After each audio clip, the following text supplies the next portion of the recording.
Hello everyone, my name is Quig, and this is my review of Owlboy. If you follow independently developed games in any form at all, you've likely heard of Owlboy. It's a game with a striking visual style that was in development for 9 long years, a development cycle only rivaled by games like Duke Nukem Forever. Does Owlboy live up to the expectations of such a long development cycle, or does it end up faltering like many other games that were in development for lengthy periods of time? Owlboy is a unique 2D side-scrolling Metroidvania with a fair amount of gimmicks and mechanics that separate it from other games in the genre. In the game, you control Otis, an owl that, as you might expect, has the ability to fly. Flight plays a huge role in the game, and thankfully everything surrounding the flying mechanics are sound. Everything controls fluidly, which makes exploring the game's environments by flying around a joy. The game's other main mechanic is that other characters will join up with Otis, and each one has their own unique abilities.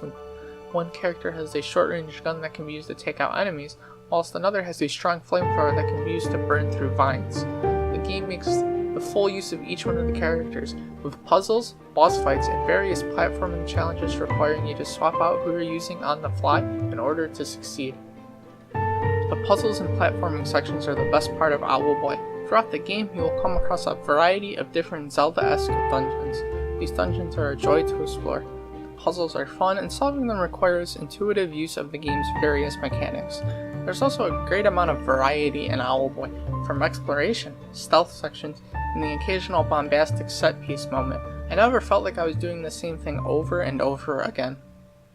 Where Owlboy begins to stumble is the combat. It's not awful, but it doesn't develop throughout the game. The game does a decent job at introducing new enemies at a solid pace, but in the end, it always boils down to just shooting whatever enemy and dodging and occasionally switching the character you're using. Boss fights do a better job at switching up the combat, with lots of dodging of projectiles and figuring out weaknesses required, though one particular mini-boss against a horde of monkeys that attack and knock you into instant death lava is super annoying. One of Owlboy's biggest strengths is how satisfying the game is to play. Everything feels great. From the sound effects when you fly through a ring or pick up and eat a healing fruit, to the animations when Otis takes a big hit.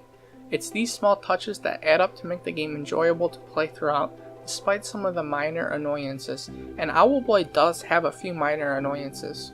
For example, checkpoints are a bit oddly spaced at times, forcing you to repeat large sections if you die, and the game is super random about what cutscenes you can skip and which cutscenes you cannot skip. Overall, Owlboy's gameplay is solid throughout. The combat could use a bit more refinement, but outside of that, there's a lot to love in the game, with fun, challenging platforming segments, clever puzzles, and plenty of hidden secrets and collectibles to find. From the moment you start playing Owlboy, the game's wondrous and astonishing visual style is apparent.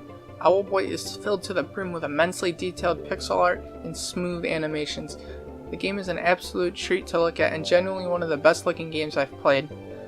It is abundantly clear that tons of effort went into lovingly creating each and every piece of art in the game.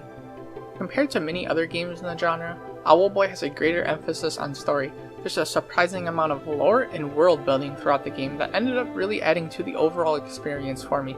The story starts off simple enough, with evil sky pirates wreaking havoc throughout the world, but quickly develops as you play through the game and learn more about the world. There's the occasional twist and turn to keep things interesting. Characters, however, end up being hit or miss. The main playable characters are all interesting, with their own development and unique personality. The problem lies with some of the secondary characters. Some of the minor characters are great, but aren't given enough time to truly develop without going into details. One character's motivations near the end of the game felt particularly odd and ill-conceived. Despite these flaws, I found myself enjoying the plot, the world, and the interactions between the main cast kept me engaged throughout the entire experience. Having played through Owlboy, it's very clear why the game was in development for such a long time. You can tell that almost every inch of the game was painstakingly crafted, from the beautiful graphics to the fun gameplay. Now, Owlboy isn't without its faults, and humorously enough, perhaps it could have seen a few extra months in development to smooth out some of the rougher edges.